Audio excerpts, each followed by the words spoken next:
Cooper Koch admits he was FING terrified to film Episode 5 of Monsters, the Lyle and Eric Menendez story about the 1989 murder of Jose and Kitty Menendez by their two sons. The installment, titled The Hurt Man, is a series standout because of the intimately focused way it plays out, filmed in one take and featuring only two actors. Koch, who plays Eric, and Ari Grainer as Leslie Abramson, Eric's defense attorney. Koch is the only one facing the camera, and for the entire 33-minute runtime, it slowly zooms in to eventually land on a close-up of his face at the end of a deeply emotional meeting in jail after the brothers' arrest, where Eric details the history of abuse, mental, emotional, physical, and sexual, committed against him by his father, Javier Bardem. Koch got the script in June 2023 when he was cast in the project 9 months before they filmed the episode in March 2024. The script became the backbone of my prep because it was the backstory that I didn't have to write for myself. For the character, Koch explains to Entertainment Weekly for an exclusive breakdown of 2 pages from his personal script for the episode below. He read it daily, making thoughtful, inquisitive notes along the way. Even with all of the preparation, he was nervous about filming the episode, but also very excited to be able to just exist as him for that long, and to finally say these words that I had been reading and working on and making my own for such a long time. It was a beautiful experience, but also terrifying and exhilarating, and tough, especially because of the pressure he was putting on himself. I wanted to be good, Koch admits. They shot 8 full takes of the episode, 4 on a Thursday and another 4 on a Sunday, but those first 2 were not my best. I was too aware of the camera and what was happening on the production side of things, so they broke for lunch. I felt like I went to my trailer. I was so upset. I was like, it's not coming out. But he had a great support system in Grainer and director Michael Appendel, who he says gave him an amazing pep talk. And it worked. The 3rd take, it all came out, and it was so visceral. And I felt so good about that one. When they returned on Sunday, Sunset Gower Studios was quiet.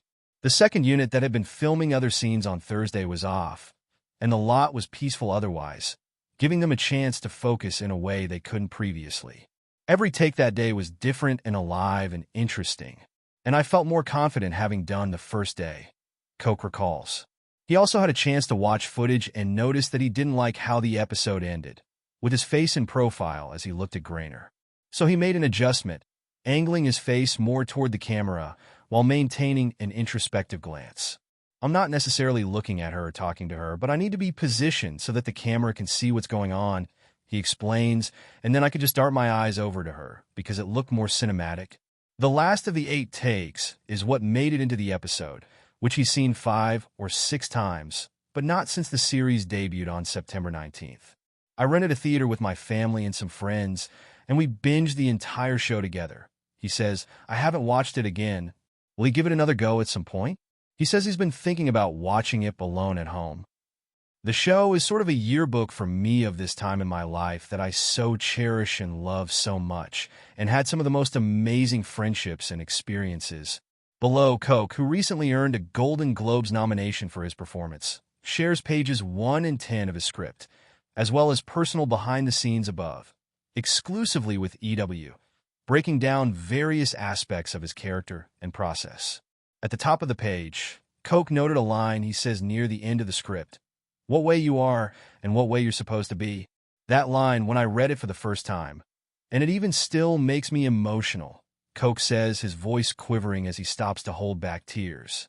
That question is his whole being. So I wanted that to be at the beginning of the script for that thought to carry me through the whole episode. Even throughout the whole show, I wanted that thought and those words to be my through line because I've experienced that as Cooper. And for me, it doesn't have to do with abuse, but it has to do with my sexuality and how I didn't know if I was supposed to be this way, or if I'm normal, or if I wanted to be this way, or I didn't want to be this way. I resonated so hard with that. And I had those words in my trailer too. They always made me connect to him and to his journey and the whole identity thing. Koch split up the episode 5 script into 6 sections, so he could have a clear way of how the conversation would flow and would connect throughout these different beats. The first he called Small Talk, because they're really not talking about too much stuff yet, he explains. That's followed by The Beginning, After Leslie asks Eric if he remembers when the abuse started. Getting through it comes next, as Eric tells Leslie what life was like when his father started raping him. In Leslie's turn, she shares about her own father and assures Eric that he didn't deserve what happened to him. Then Leslie asks about Kitty, in the section Koch labeled Mom. And finally, in Who Am I? Koch examines Eric's exploration of who he is at his core. Is he a tennis player? Is he an actor? Is he a model? Is he a screenwriter? Who am I? I don't think he knew who he was, Koch says. I'm not even talking necessarily about sexuality. Of course, that's a big part of it, but thematically, the backbone of the entire character is figuring out, who am I without the experiences that I've had as a human being? Koch notes how Eric is excited to see Leslie again, having confessed to killing his parents to her at the end of the previous episode. There's something about her that feels right, that feels like she's going to believe me and that she can help me, he says.